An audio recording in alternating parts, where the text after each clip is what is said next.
So what we're going to talk about tonight is basically how to take this entire system that we've built, talk a little bit about how we did last time about to know whether or not those pieces are in place, and then make decisions using student level data about how to inform instruction. So basically when to drive deeper at tier 1, when to empower teachers with low intensity supports, and then when to use multiple sources of data to connect kids to tier 2 and tier 3 supports.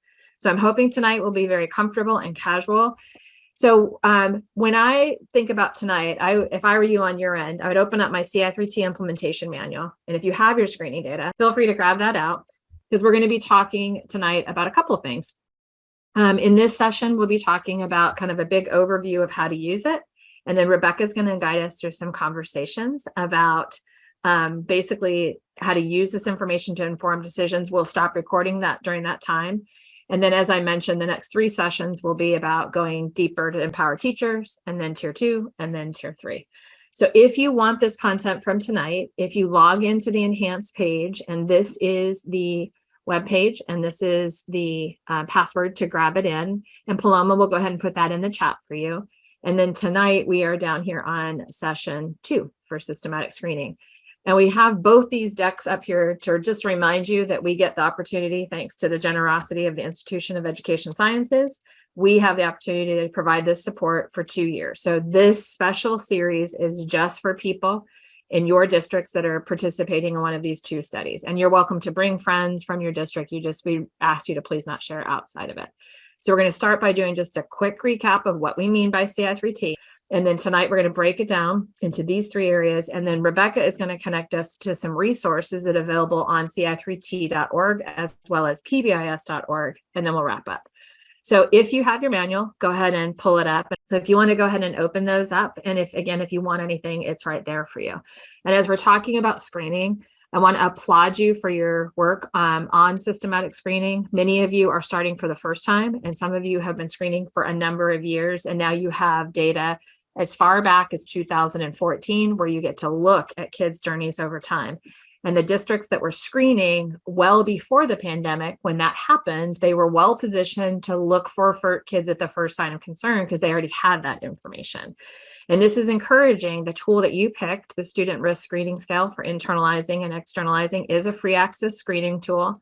And it's designed to pick both major disorders of childhood. And I cannot emphasize enough how great this is, because a lot of times back in the day, people used to, think that kids with behavior problems, they're going to all wind up in special ed and get those supports there. But in reality, the vast majority of kids that have emotional and behavior challenges are in the general education community. And so pre-pandemic, about 20% of all school-age youth had some form of mild to severe behavior challenges.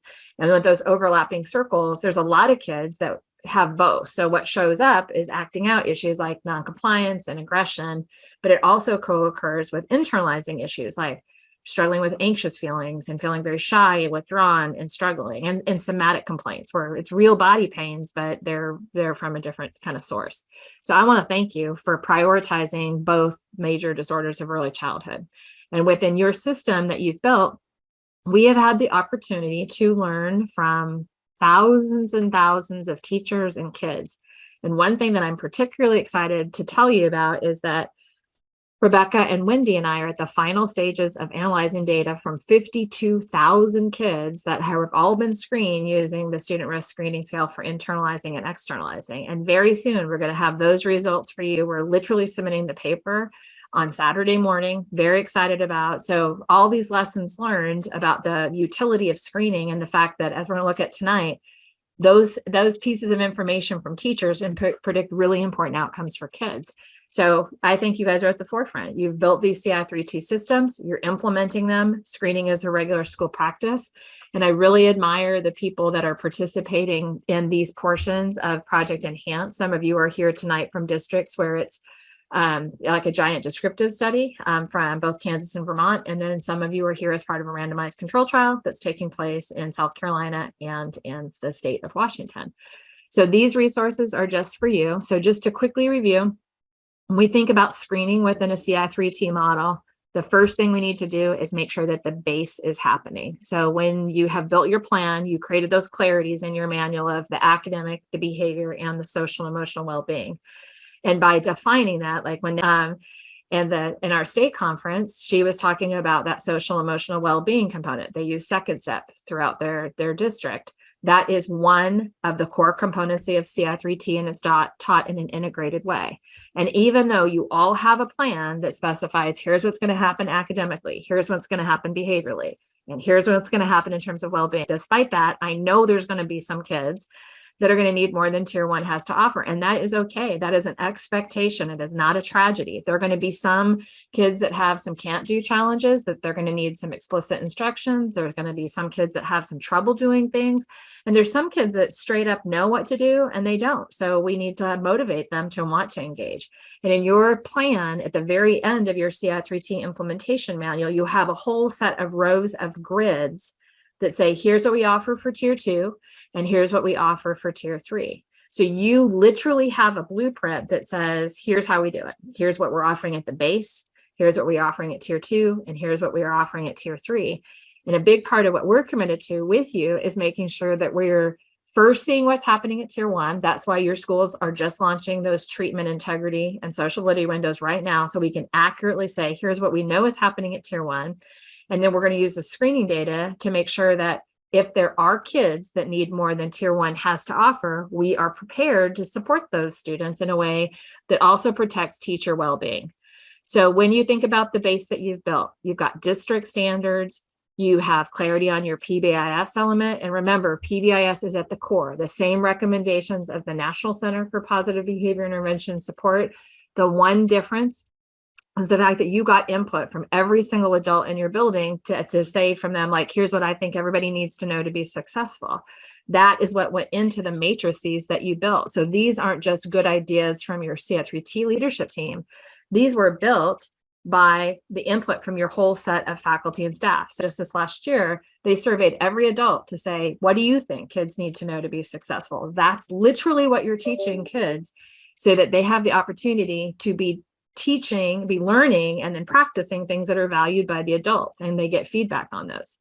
In addition, your districts went through a vetting process to bring in one validated resource into your community. And the idea is you're leveling the playing field for kids to make sure that those skills get taught school-wide and community-wide. So now in each of your respective districts at the elementary level, and for some of you at middle and high, your community of kids and your families are all learning about those same sets of expectations, and what a gift that is. So that like when kids are learning about how to resolve conflicts, they're all learning the same steps. When they're learning how to show empathy, they're all learning the same set. So when you've made those decisions, that's what we're talking about as the base. That is what we're saying. We are serving the gift of this integrated experience so that all educators can be on the same page, administrators know what to provide professional learning on, because that's the blueprint, that's the plan. And it also creates clarities for how we're going to accurately detect kids that need more. So as you open your manual right now, if you would, take a peek of what you have and in terms of what you have there. And if you scroll down just past the mission and the purpose, you're going to come to this set of expectations, essentially roles and responsibilities for faculty and staff in terms of academics, behavior, and social and emotional well-being. So in these blueprints, in addition to kind of laying out, here's what we're doing for teaching academics, as you know, it also highlights those low intensity supports. How many of you have either given a presentation or gone to a presentation on one of those strategies? And so the idea is that this is how we're building the capacity of every adult. These are the building blocks. And it's not that I stopped teaching to do these things. I use these during instruction. And in addition to teaching expectations, I also want to make sure that you know that even before Enhance began, you had access to these, so you didn't have to reinvent the wheel, because we value teacher time and we want to make sure that we have clarity and consistency in those resources.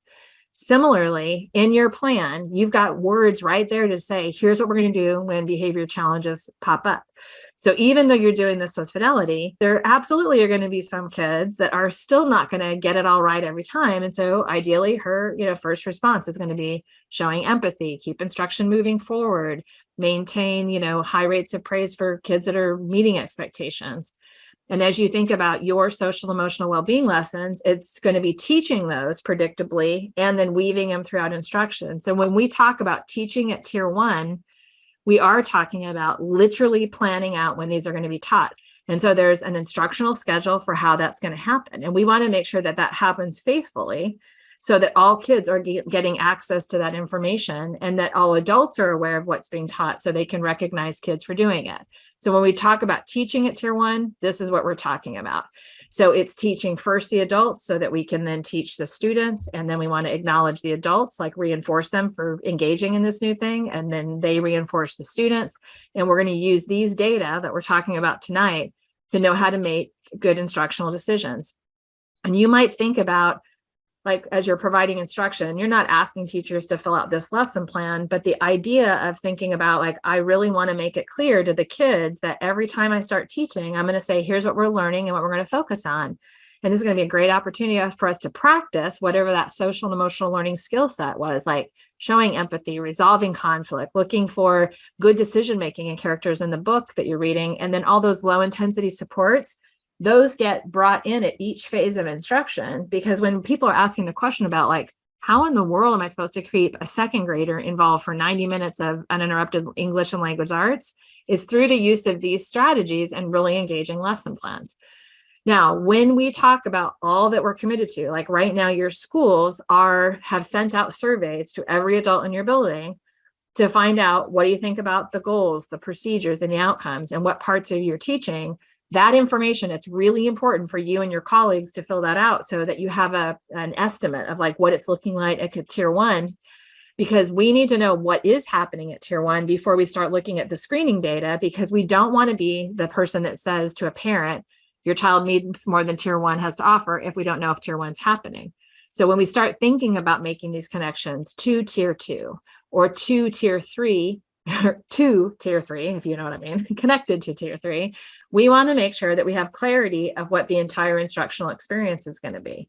And in some instances, it may be that if it's a large percentage of students that are scoring in the yellow or in the red, that might be indicative of a Tier 1 need. So tonight, as we're talking about systematic screening, we're going to talk about 3 ways that it's used. And so right now, I know some of you have been screening for forever, and some of you are doing this for the very first time. So in the tool that you have, teachers, as you know, it's pre-populated. It has student names and ID numbers, and then teacher rates across. And I want to say up front, you're not using the item level data. Like if you rated me as having a 2 for behavior problems, that doesn't mean I need, because I have a 2 on this one item, that I need this intervention. You're looking at the internalizing and the externalizing total scores. And so when you start thinking about this decision making, you also might want to be aware of some of the other tools that are out there to make the choice that you did. I absolutely admire and am impressed by, like, the decision making that went on in Fort Mill. They actually compared 2 different screening tools at 5 of their elementary schools last year to make the decision about how to best detect kids at the first sign of concern. So your tool has been decided, it's currently being implemented. And I wanted to show you just a little tiny bit about your tool. Give me a thumbs up if this looks familiar to you, like this little tool, okay?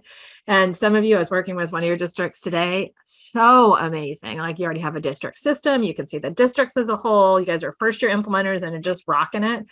And some people have had data now that connects back literally 9 years. Very exciting. So you're at very different stages. The thing to remember in your tool that you're looking at, you are not saying that a child is a stealer or is a liar. You are looking to see, do these behaviors occur together and to a high enough degree? Because if these behaviors co-occur together, like these first 7 and these next 5, then that means that they have higher than average internalizing or higher than average externalizing. Your data then can help to get kids grouped into low, moderate, or high risk categories. And it's going to give you a snapshot of what it looks like for the building, what it looks like for the grade level, and then we can use other sources of data to inform instruction.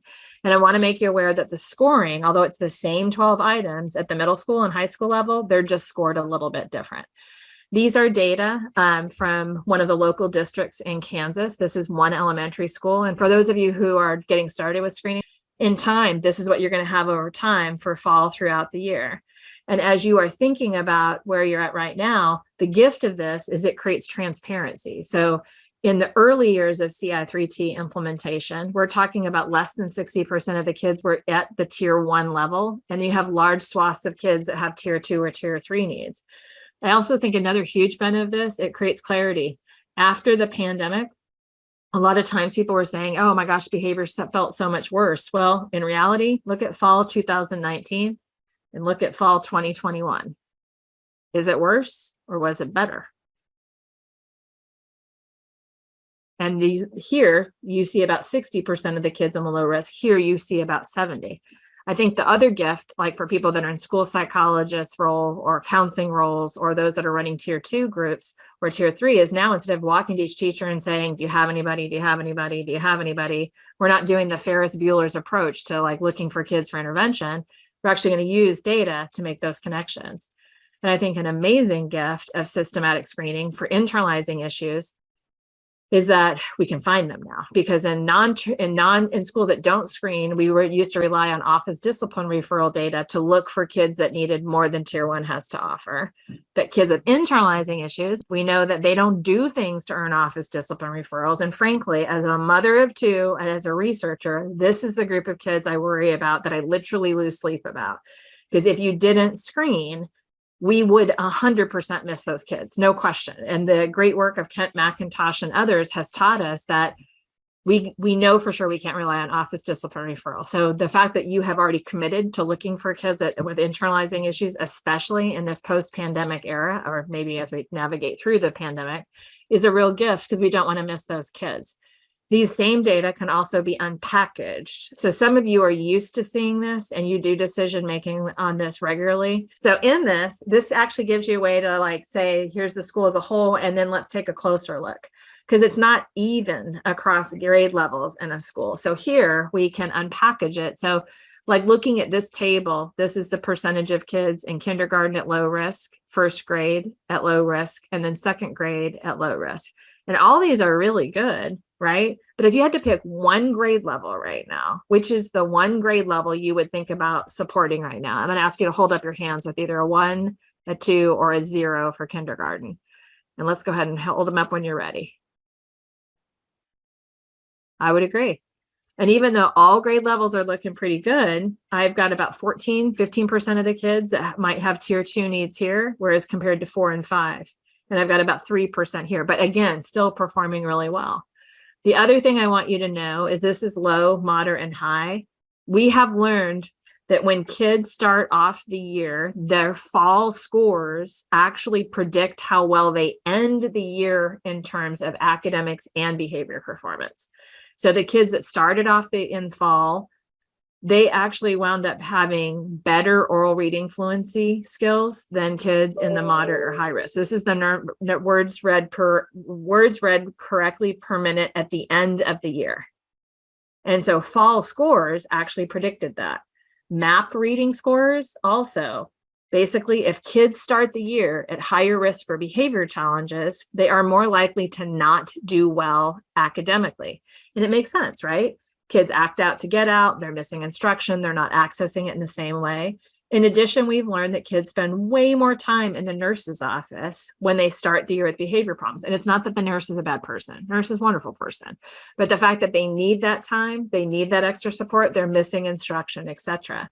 And not surprisingly, kids also end the year as having more days spent in school suspension. And that's frankly not good for anybody, because the kids, again, are missing out on instruction. So we've learned teachers are highly accurate. Those scores in fall predict how things are for those kids at the end of the year.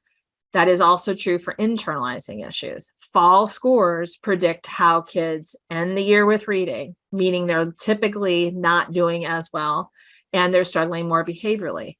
And it's not just an elementary thing. And I know we're all elementary educators here tonight, but this is an example of middle school data over time. This school started screening in 2004 through 2012.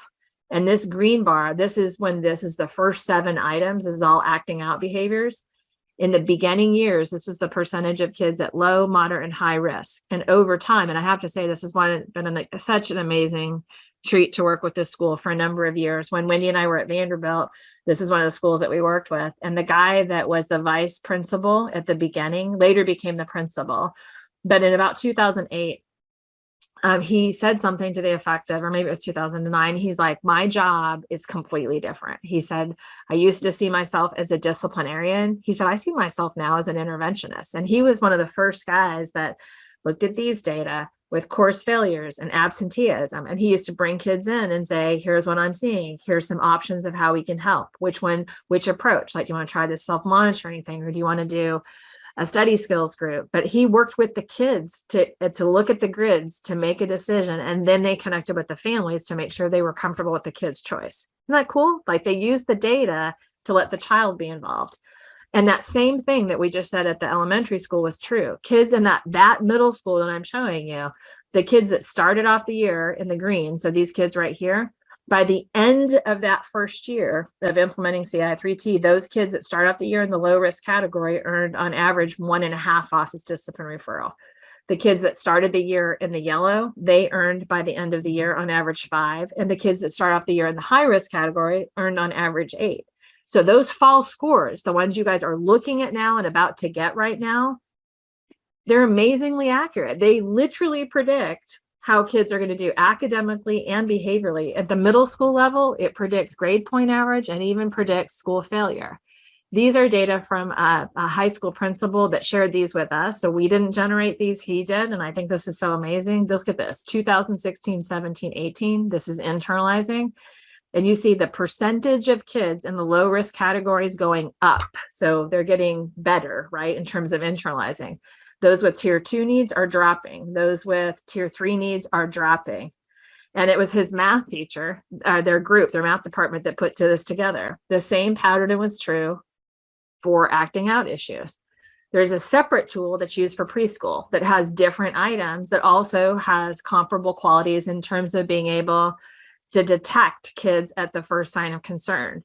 So I think the win for us all right now is that everybody in Enhance, you have a Ci3T implementation manual that clarifies, here's what our plan is for academics, behavior, and social emotional well-being. The second win is you actually have data on every single student in your school so that you can make determinations about where the level of need is for the school as a whole, or for grade levels, or for individual kids. And the reason I think you can feel confident in it is that there's lots of these studies to show how the screening data works, and you are currently collecting information on fidelity. So you can make accurate decisions about how to move forward. And in your districts, they each have plans about how these data are secured and stored. Like item level data, we've said it a million times, don't use it to inform decision-making. It's not stable enough to inform decision-making. You want to share summary data, like those graphs that I was just showing. And so soon she's gonna be able to see those graphs back to say, here's what our school looks like right now this fall. And you're gonna be able to see it again in winter. First time this year, they're going to have a chance to be able to compare fall to winter to watch the shift. And sometimes, and oftentimes, it gets worse from fall to winter. Honeymoon's over, curriculum is becoming a little more challenging, and then it usually dips again in spring. But that's the gift, that you have that information. So as we think about it, your districts right now, each of you will be preparing for your Ci3T leadership teams, these summary data that are going to come back to grade level teams and to individual teachers, in addition to being able to access information on the kids. And I want you to know, like today we've had 2 different district meetings, 3 in the last 2 days. And every single district, whether they're a first year implementing district, a 7th or an 8th year implementing districts, they're still committed to making sure their teachers get this information from fall, winter, and spring. So that's going to be something to look forward to.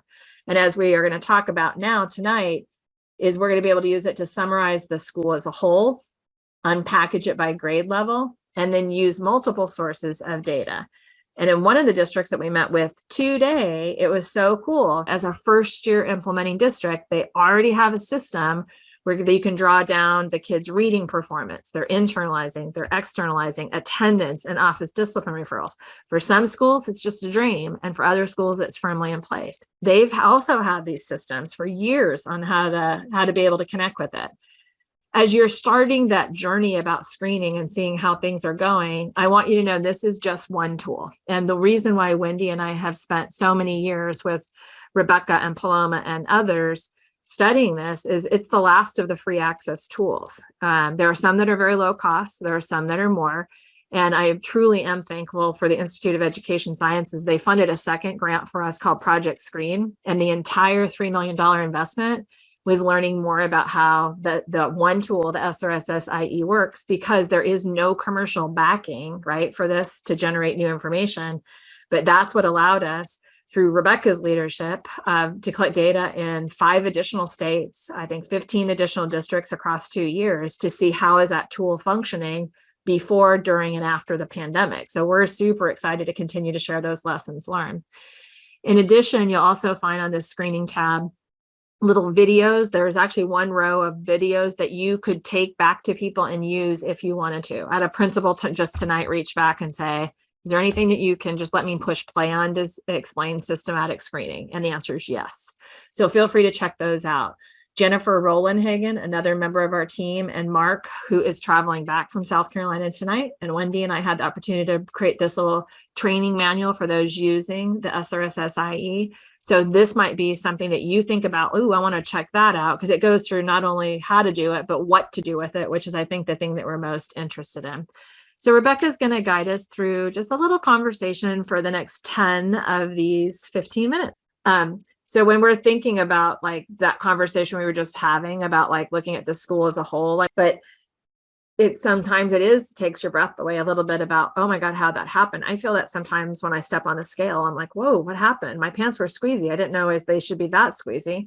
But it's like, yep, that's what happens when you gain 20 pounds or 5 pounds or whatever.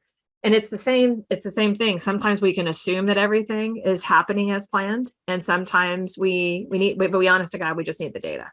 These are data from a school. This is the percentage of kids that are in the low, moderate, and high risk categories for reading, math, pro-social, behavior, and motivation to learn. I admire this principal dramatically. There was no system of any kind in that school or in that district. So there was no PBIS, there was no social emotional well-being, and even plans for how reading was taught could be different in every single 3rd grade class. And she screened for the first time. She took these data to her superintendent and to her board and said, this may be working for other schools in the district. This is not working for us. She's like, we need a system, because it was like the Wild West. That is very different than a school like this that is showing progression over time. And it's not a perfectly linear thing. Like, you know how some new kindergarten kids are coming in, these 5th graders are going on to middle school. So there is absolutely going to be some play. But the nice thing is it helps you to direct where to intervene. Like right here, right up through these first 3 years, that is 100% an indication that we need to focus on tier 1. And I've got large percentage of kids that are not yet in the green, then we know, as somebody said here, growing the green, that would be important. Similarly, like this middle school. And I always want to say, like 2008, I look at this data and I think these results are not typical. Normally you would think about 3 to 5% of the kids scoring in the red, and then about 15%, 10 to 15% of the kids scoring in the yellow. But this becomes far more transparent as to who needs support, and it becomes much more easy to detect kids. The next thing I want to spend a little bit of time with is on these ideas of these low intensity supports. And you are in this enhanced condition. So before, you're used to finding those little blue bars and going to find these resources here. What we want to share with you on that login page is these are being built out right now. And Paloma, I don't want to put you on the spot, but can you confirm for me? I guess I am going to put you on the spot. So right now we have these 2 that we're going to talk about tonight. And I think opportunities to respond is also now up and available. Is that correct on the website? Yes, that is true. Perfect. And then right now we're working on pre-correction.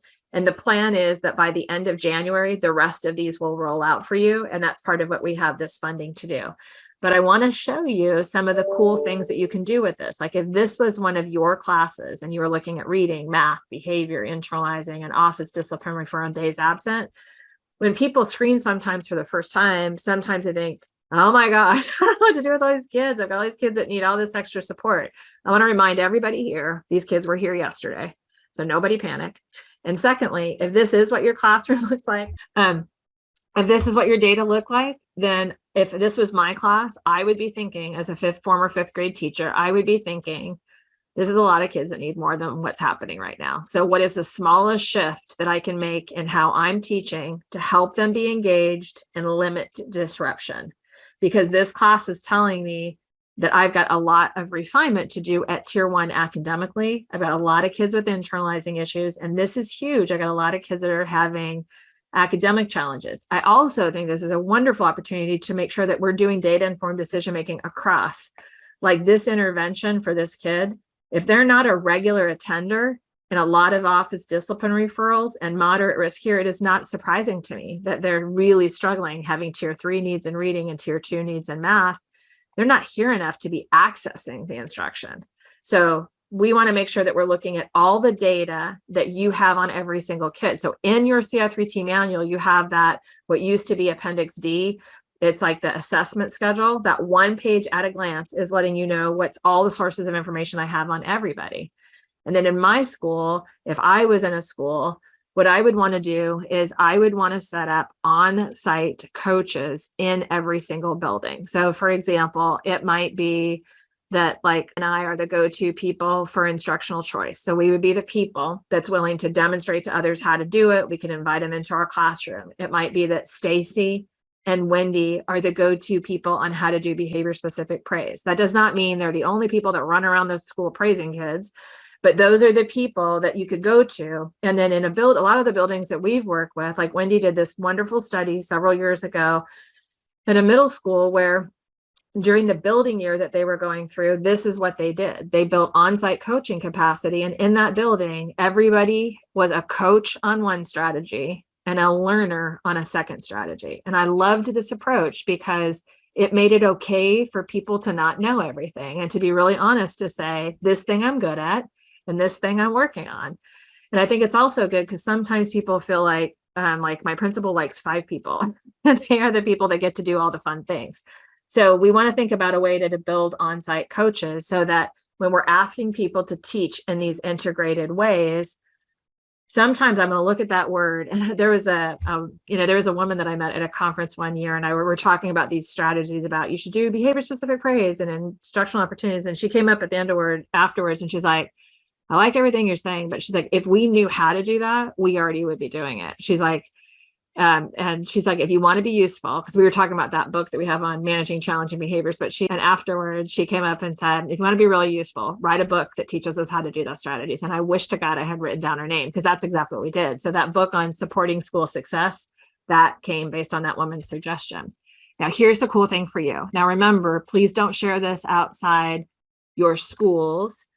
South Carolina and Woodley friends, and then Kansas friend, you can share this within your district. But like right now, if this is making sense to you, like, yeah, that's what we should be working on. Okay, we need to boot up again, like reboot. This might be the way to go. So if you log into the website and you open this one that says Tier 1 Practical Strategies for Preventing and Responding to Challenging Behavior, like if this is where you're at right now, when you click inside this enhanced module, you're going to find 2 things in there. One of them is it's an ebook, and you can literally just click and read the pages. At the very beginning, there's also something called an interactive resource where you feel like I just can't bear to read one page right now. This content in the interactive resource is the same content as in the ebook. And what people have told us, because initially we took it to everybody and said, which one do you guys like? You want an interactive resource? You want an ebook? And this is the first, second years 2 and 3 of this grant. And we thought they'd pick one. Everybody said both. So our work scope doubled, at which point Rebecca's like, are you kidding me? And I was like, yes, we are. And she's like, okay. And so now we're doing all these things. So now some people are saying, I want to listen to it first, but then refer back to something that's static to go find these pieces. But the stuff I'm going to show you, it's the same content in the same places. So I take this back and say, I want to share this 15-minute segment. And if you're interested, you could read more about it in the ebook. So again, same content. So some of the things that you're going to find in there, like there's YouTube videos that explain how all these low intensity supports are the base of how we provide instruction in general ed and special education communities. And in there, it actually gives you a little overview of these strategies. And your plan may not feature all of these, but I guarantee it will feature some. But it has these wonderful little definitions as to what they are. And then it gives you some very practical tips in another video about how you put those into daily instruction. So there's examples of sample lesson plans. And Paloma Perez-Clark, who is here tonight, is the queen of the scribe video. She has made many, many of these for her team, and I admire her patience for this. These are also, so that one module just gives you a big overview of them. And then you might choose to say to people, I want you to get this overview.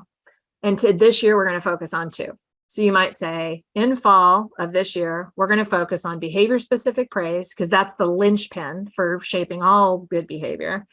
And then you also might want to say, and I'm going to show you how to embed choices into instruction and into daily practices, because there's lots of studies to show that even just giving kids the choice of what do you want to do first is often enough to increase engagement and limit disruption. Very, very simple strategy when you know how to do it.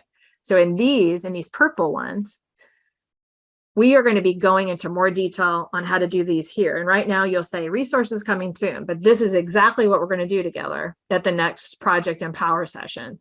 Rebecca is going to be presenting on one strategy and I'll be presenting on another.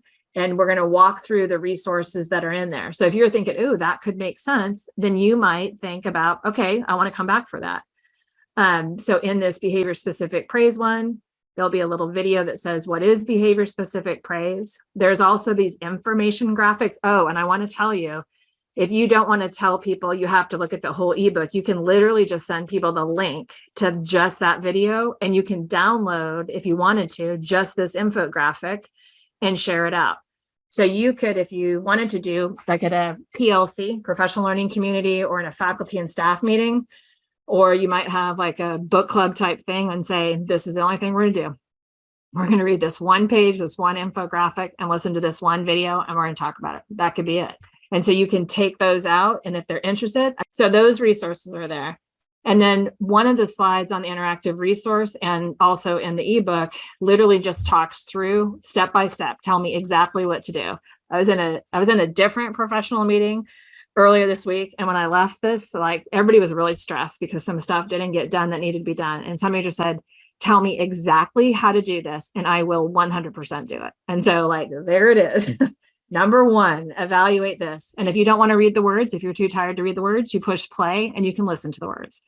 Because the feedback for the last 2 years was people are tired, but they want to do right. And so those resources are there. And you'll see this predictable set of resources in other places, like an instructional choice, same thing. You'll find a video on what is instructional choice.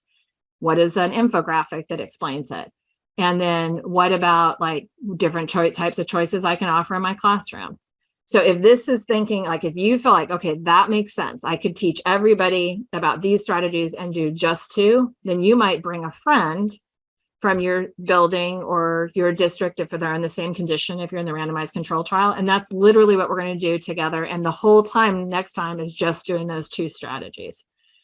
So when we think about these resources, I'm going to encourage you to think right now, and I'm going to give you a couple minutes to do that, is to think about what could it look like in your learning space to actually use these strategies. And Rebecca's going to guide us through this next conversation to think about what you might choose to do with these things, either for yourself or for others. So when we think about that, if you would open up the chat, and of all the things that we just looked at with low intensity supports, what are you thinking right now? Are you thinking about on-site coaches? Are you thinking about checking out one yourself? Are you willing to give yourself a little bit of time to further play in the website? Go ahead and open up the chat and just take a moment to think about what might be useful for either for your own learning as a takeaway or something to share with somebody else. So now we've talked about you can use your screening data. Remember, it's just a screener. It's not telling you everything you need to know. It's not a diagnostic, but I can look at my school as a whole. I can look at classrooms, and if they're crowded in terms of like the number of kids that are showing up in the yellow and in the red, I would start first as a teacher to ask myself the question, what is the smallest shift that I can make in my instruction to maximize kids being engaged in this learning experience and limit the disruption in the classroom? And that engagement is really important for the kids that are struggling with internalizing issues. And as Rebecca led us through that great conversation, there's lots of resources out there, but it doesn't have to be complicated. It literally can just be, think about integration. What's one strategy that I want to bring into my instruction? I might just do behavior specific praise. And if I was only going to do one for this whole year, that is exactly the one I would do, because that's how you're going to leverage increasing the likelihood that kids are going to do more. And with all that in place, you will still absolutely have kids that need tier 2 and tier 3. And then a couple more sessions in sessions 4 and 5, we are going to have the opportunity to go in deeper at tier 2 and then go deeper at tier 3.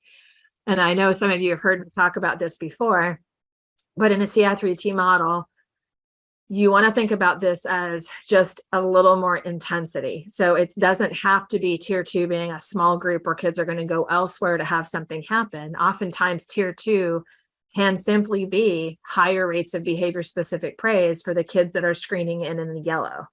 It also can be things like, I'm going to build in choices for all the kids in my class, but I'm going to see how this one adjustment really impacts engagement. And some of those things can be like self-monitoring interventions that I'll never take away. Like some of us, truthfully, like how many of you are list makers where you write things down at the beginning of the day that you want to do? How many of you do that? How many of you cross them off when you're done? Okay, now truth. How many of you write down things that you have already done so that you can cross them off? Right. And why do we do that? Because it feels good. It's reinforcing. Like teaching somebody to monitor what needs to get done and reinforcing themselves for that. We never want to take that way. I often think about it like this CrossFit gym. Like this is where I was yesterday morning. I have been going to this gym for a long time. And I think it's because they're so good at tier 2 and tier 3 with me. I still can't do a pull-up. I've been a CrossFitter for 8 years. I've had multiple surgeries for other things. And every time I have to reset, I never feel embarrassed. Like I might not be the best person on the jump rope, but there's an accommodation for that. Like I am not somebody that can do a pull-up, but my coach will put 2 big bands on one of those bars. And then I put my foot through it and I pull and I can get my chin across the bar. It might, and I remember when I was learning how to do handstand push-ups, which I still can't do beautifully, but I'm getting better. I remember he had me lay down on a box. And then he's like, lay on the box, and he put this ab mat on the floor.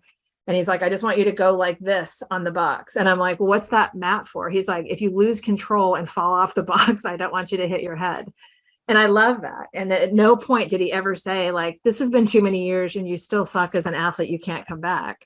And it's not like he's ever said like, you peed on yourself during the jump rope warm up, you can't come back. It's like, whatever it is fine. He meets me where I am for my age and my stage. And I want us to do the same instructionally for kids in a Ci3T model.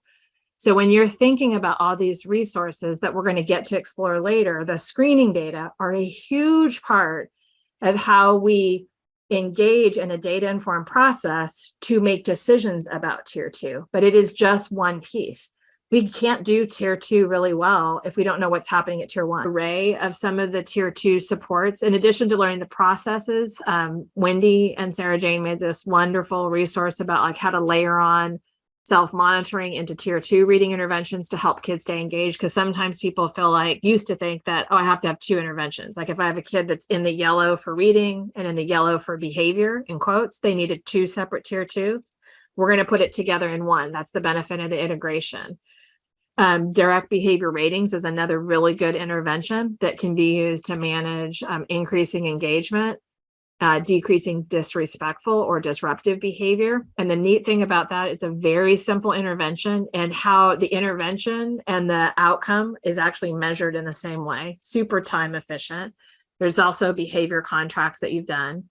And for each one of these, we will walk you through these new resources that are there. So how many of you, give me a thumbs up if you've seen those grids before in your plan? Have you scrolled that down? Okay. We're mentioning you got a bunch of new people in your school. You might send out just this thing to annotate a tier 2 intervention grid to say, this is what we mean by tier 2. Here's how they're organized. And you could literally push play. It could read for them.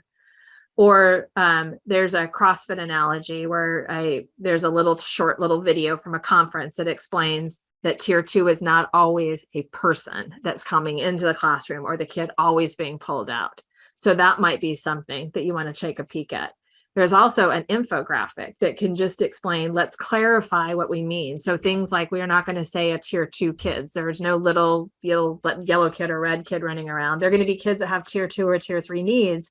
And it's fluid. Like I might have tier 3 needs for this social skill, or I might have a tier 2 need for reading and a tier 3 need for reading, but we want to make sure that we're clear on how to refer to it and that it's not always outside the classroom. And it's not a person, it's what the person does. So these are some of the resources that are available in these. And when I was talking about that tier 2 tracker to know who's getting what, think about how it went down the road, you'd be able at the district level to see, here's how many kids in a school or in at the district or at the elementary level are currently accessing those resources. And then there's intervention planners, and you can literally push play and see how those worked. This is one of my favorite. This is one of the principals that we get to work with. And she did this little video with us to explain how they use the data from this system to determine who might need more. And it just walks through this little process on how to do it. So all these grids that are currently in your plan, like self-monitoring, what it is, you have a plan for which screening data are going to get used. And so basically it's kind of like sorting in Excel. Like you will be able to down the road say, show me all the kids in my class or in my grade level or in my school who are in the moderate or high risk range and who have these performance patterns on Ames Web. And then when we do these extra interventions for kids, we want to make sure we know how is it going for them. But even before you do the intervention, we want to make sure that they feel comfortable with it. So once you've explained the intervention, like if a kid was to tell, I would be so embarrassed to have the self-monitoring form on my desk, then let's not tape it on their desk. Let's figure out a more private way to do it. Maybe it's like on the inside front cover of a notebook, or maybe you don't do self-monitoring at all. Maybe you switch to something like a behavior contract. But if they're telling you up front, they would be embarrassed by it. Let's adjust the procedures because we want them to be a contributor. And just like anything else, like at tier 1, we're going to want to make sure that we're keeping track as to whether or not it's happening. And then we're going to have a plan for when to stop it or when we're going to fade it.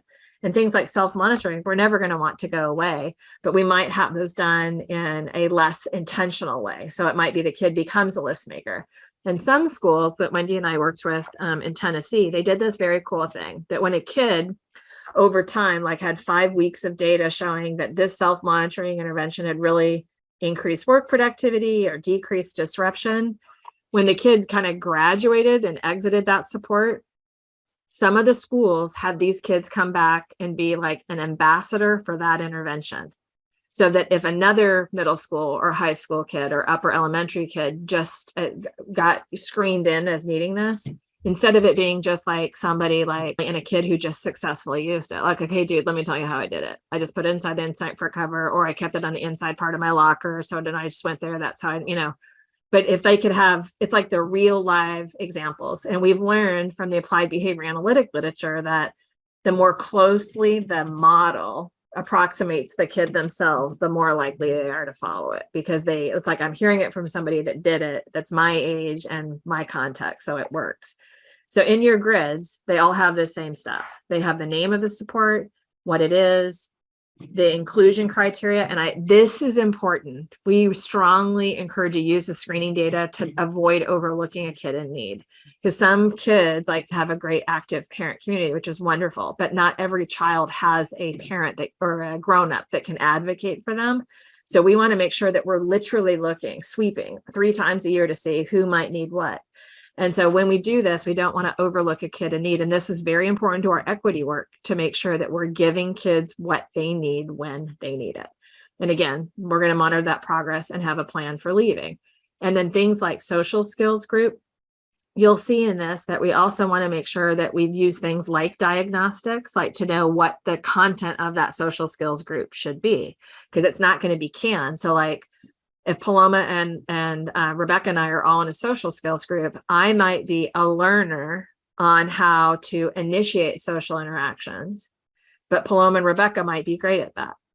And then I might be somebody that's pretty good at responding, and maybe somebody else in my group is not as great as that. So in the group, they're going to be people that they need instruction on the skills that are specific to them for the can't do problem, so that we're making sure that every kid's getting what they need in there.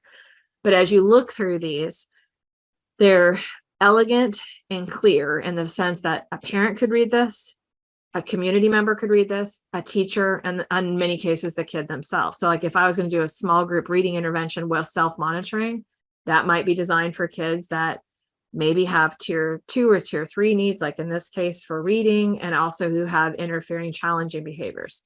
So their kids might come to a small group to work with the teacher. And then some of those kids might come with a self-monitoring form, or the teacher might put the self-monitoring form out for them.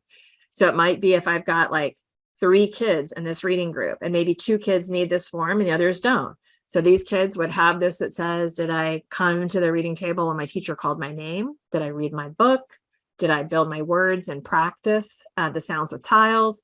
Did I tap the letter sounds? Did I practice my trick words? Did I follow my teacher's directions? And this is something that Wendy Oakes worked on with a student while she was at Vanderbilt. If they get 5 out of 6 of those, they get a ticket. Even if they have a terrible day, if their ratings match their teacher's ratings, they also get another ticket, because you're reinforcing honesty as part of your social and emotional well-being.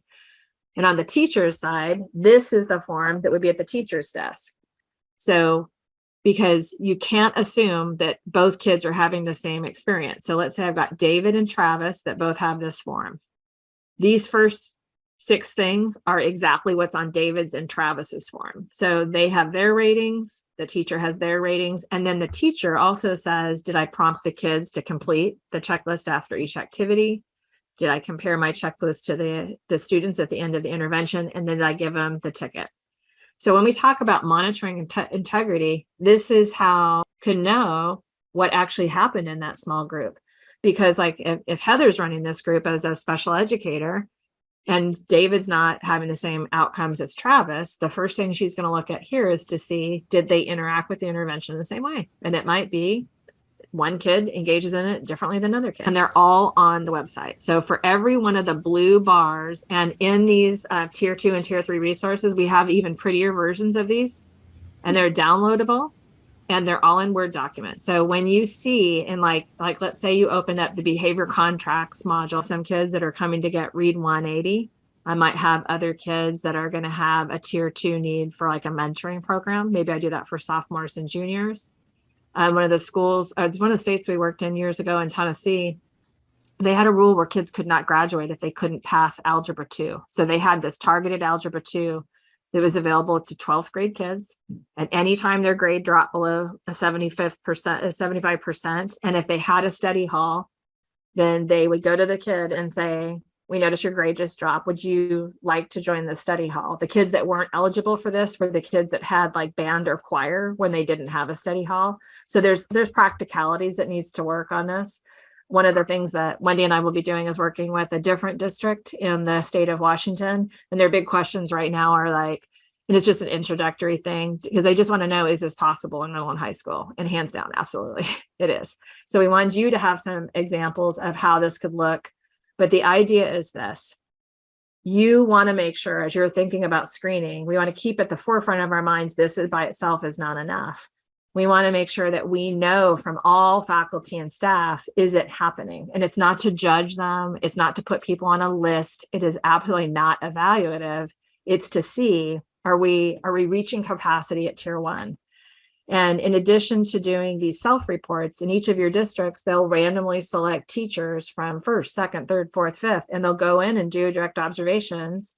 They'll calibrate first to make sure they're seeing the same things. And then they might have an iPad or a laptop, and one person will say, here's what I saw. They'll wait for a pause in instruction, and they'll say to the teacher, like they might hand the iPad to Alicia and say, what did you see in that 20 minutes? And it's used as a coaching tool to say, I saw this, you saw this. What do we see the same? What do we need to refine? You'll also complete the tiered fidelity inventory so that you can know not only what's happening at tier 1, but what's happening at tier 2 and tier 3. So all these things help us to have the information about what's happening with implementation, so that you can use that in addition to the screening data to start connecting kids to the supports that they need, whether it's tier 2 or tier 3. And those that integration, and I'm watching some posts about that, very exciting that people are starting to see, like, and that used to be a big thing, like, what if they have a reading need and a math need and a behavioral need? Like, you're looking to see, and you can't do everything at exactly the same time. But and if I had to pick, I would hands down start with reading as my keystone variable, because reading is the key to unlocking all other learning. But I would absolutely layer on things like self-regulation skills, like self-monitoring or behavior contracts to help kids access that. And then we might even do something like just a straight up behavior contract to help kids set their own goals. Like my goal is to get this work done so that I can maintain my spot on the basketball team or whatever. But we want to show kids that school's not done to them, it's done with them. So the layering is important. And I love this intervention that Wendy and Sarah Jane built. It's called set a goal, select a strategy, and record progress. So set, select, record. And it's all about marrying self-monitoring with your validated reading program. So it's not bringing in a new reading program. It's just layering on self-monitoring to help them access it. So those resources are there, and the logic is the same for tier 3. And if you come back and for session 4, that whole session is just on tier 3, and we're going to talk about more intensive supports. But one thing I did want to say is many of your schools have functional assessment-based interventions as a tier 3 support. There's a lot of evidence behind that to show that when done with fidelity, it works. And Eric Common, who is not on the call tonight, but he actually did this wonderful randomized control trial showing how that worked. And Wendy was a key lead in that, along with another person who was a wonderful implementer. You'll also find in these resources on HANTS, you can find out about how to build de-escalation plans for kids as a tier 3 support to help them manage acting out behavior. There's also tier 3 supports for kids that are challenged with internalizing issues. So lots and lots of layers here. So tonight, I hope that this whole content is you're thinking about this like kind of like a giant graphic organizer of things to come and all the ways that screening data can be used. And so when you're looking at something like collecting baseline data, putting an intervention in place, taking it away, putting it back in to make sure it indeed is working, we want the percentage of kids that need this type of support to be very small. So that's why we are thinking carefully about what can we do at tier 1, what can we empower our teachers with, what tier 2 supports work, and then getting into these things like functional assessment-based interventions. So we are hopeful that you will consider coming back in January and in March to kind of continue the conversation. And I'm going to ask you to build into your own personal calendar 15 minutes of time at some time in the next 5 days to go just spend 15 minutes checking these out. Go open up one tier 2 support or one tier 3. And the reason I'm asking you to do that as like a follow-up activity is it's easy to come to these things and think, oh my gosh, this is what I need to do. It's very hard to find the time to dedicate it to afterwards. So I would encourage you, don't overtax yourself. You don't need 2 hours, but just like a little nugget of time, put it into your calendar. And just like you've done tonight, sometimes it's wonderful to do this with a friend or a colleague. So hopefully you're meeting people like you are here tonight. And if you are going to explore this, I'm just curious if you would throw in the chat one possibility, like what's one support you might want to check out at tier 2 or tier 3. So good. So you found some things that I hope will be inspiring. And Rebecca, I so appreciate your leadership and facilitating those conversations. And Rebecca is going to just spend about 5 minutes showing you a few other resources that I think you might find useful. And some of these are on our website and some are on other sites. So take it away, Rebecca. Thanks, Kathleen.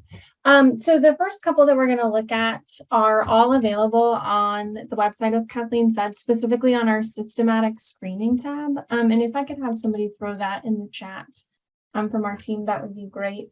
So you can log in and access these coaching protocols are the first ones we're going to look at. And there are 2 different ones. So one is all about the logistics of getting the SRSSIE up and running in your district.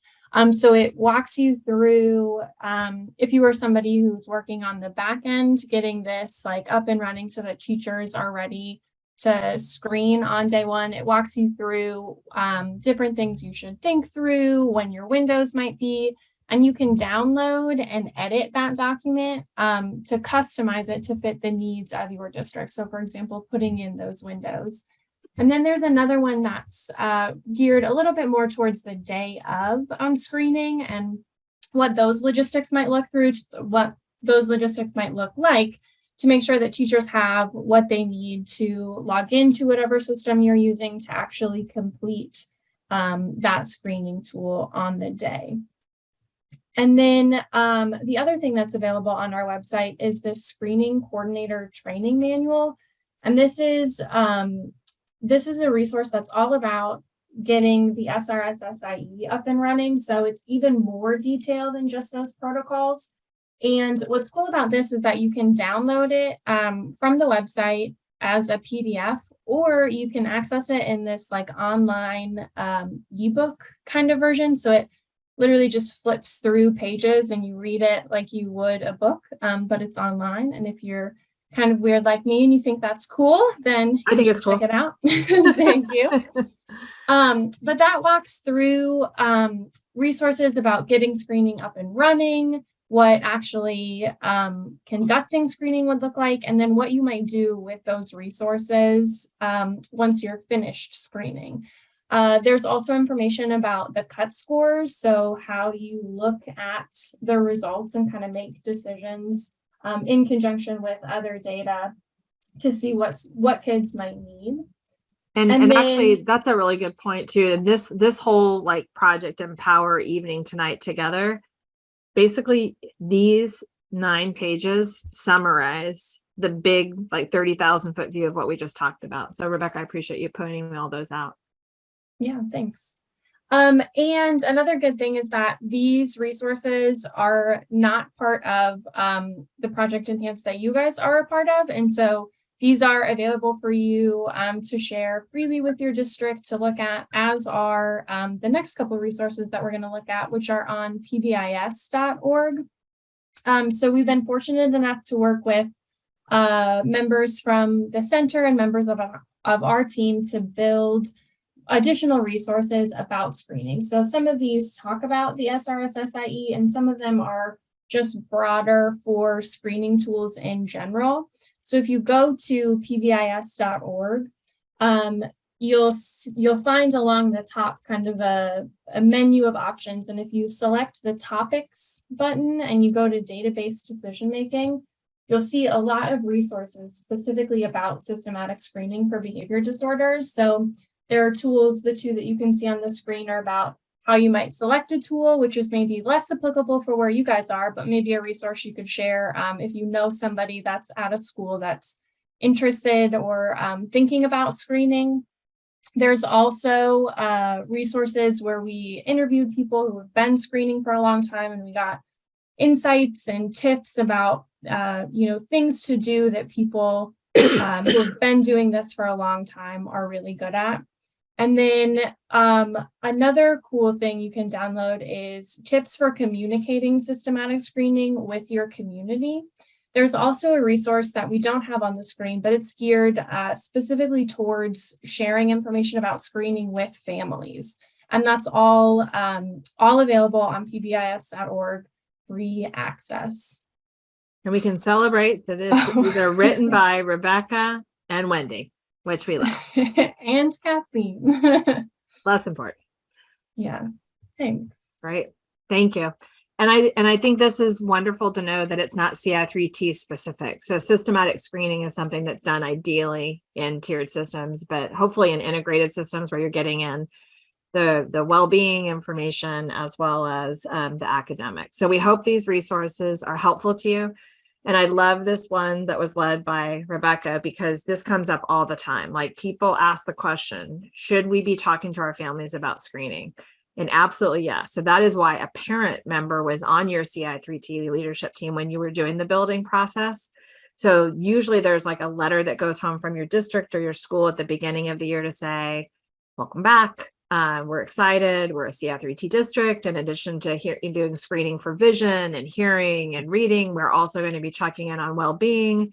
And we commit to making sure that we're checking to see how your child's doing in terms of internalizing and externalizing, so that they know. And you don't have to get into the weeds on all of that, but we want families to know how it's used. And if the family decides not to have their student screened, that is okay. It's their child. It's our student. But then they need to know what they're missing. So the way the connections happen to all those extra supports is with the screening. And usually when families understand that, to say we're going to check 3 times a year, it's usually more of a relief, because the consequence of screening is extra support. it's also the consequence of screening is helping the professionals in the building to know, like, is this a tier 1 issue? Is this something that's specific to my classroom or my grade level? Or is this something that I can connect this student to some extra support? Screening data are not ever used to exclude. It's not like you've been screened, you're not going on this field trip, or you've been screened, you're not having that. And it's not done to say, Wendy is out of control on the playground, I'm going to screen her. That doesn't do, it's not like that. We literally screen every single kid. And sometimes people will ask the question, should kids that are receiving special education services also be screened? And the answer is, and then you can hear the answer is yes. Unless they're getting a paycheck to be at that building, they are screened, they are part of the community. So great content. And Rebecca, thank you so much. And Paloma and Stacy and Wendy, I really appreciate everybody's time in preparing this. And I love the small, the intimacy of this group. Thank you guys so much for being here and talking.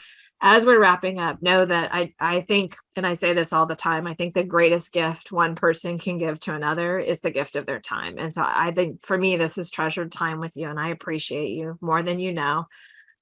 This is the schedule for what's coming next. You are welcome to register for the rest that are coming. And just a gentle reminder that if you're in the randomized control trial, please do not share beyond your site building. And if you are in the exploring study in Kansas and Vermont, by all means share. And eventually all this stuff will come to the world. But there's what's there for now. And I love that people are here to grow. And I hope you will consider that 15-minute block to just give yourself a few moments just to see what else is out there. And if you don't have time, it's not a problem, because we're going to do some exploring together. And as you come back in the days ahead, the next one is going to be focusing on building our capacity as far as those teacher delivered strategies. And when you come back, we'll be talking about those 2 strategies. And then the sessions ahead, we'll do tier 2 and tier 3. And in the meantime, remember, all those strategies are not 100%, but the vast majority are available to the general public on that professional learning tab. So please feel free to share those resources there. And then this book is the one I was telling you about, that woman said, if you want to do something useful, write a book on how to do the strategies. That's the one that Wendy and I wrote. But you don't need to buy that, but the resources are there in various capacities on the website. I also want to say, along the way, we also host monthly Ci3T trainer and coaches calls. They are not recorded, so that people, I hope, will come and feel very comfortable to say and ask anything.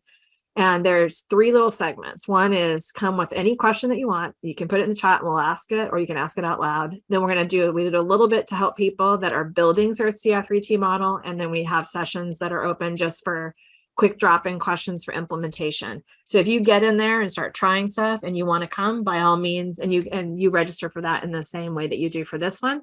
Here's some contribution of the animation for this presentation. Are you ready? Everybody watch the screen. There you go. That's what's happening next. That's the only talent I have, but there it is. So next time we'll be talking about low intensity supports. And as you're building this map, just know that we are deeply, deeply thankful for the opportunity to partner. And we hope to see you at these next sessions. And feel free to invite somebody if you would like them to come with you.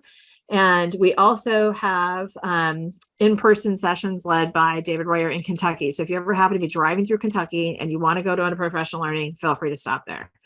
So for right now, go enjoy time with your families. Thank you so much for being here. We wish you a restful evening, and we're looking forward to seeing you hopefully in another session, as well as your team members. Everybody be safe. Thank you.